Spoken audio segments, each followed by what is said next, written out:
"Grandpa, that outfit goes hard, no cap." My granddaughter said this to me yesterday. I froze. "No cap? Was she talking about my hat?"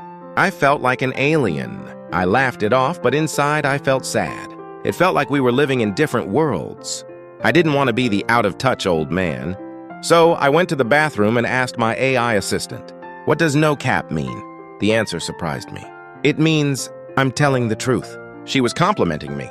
Another time, my niece sent me a skull emoji. I thought, is she wishing me death?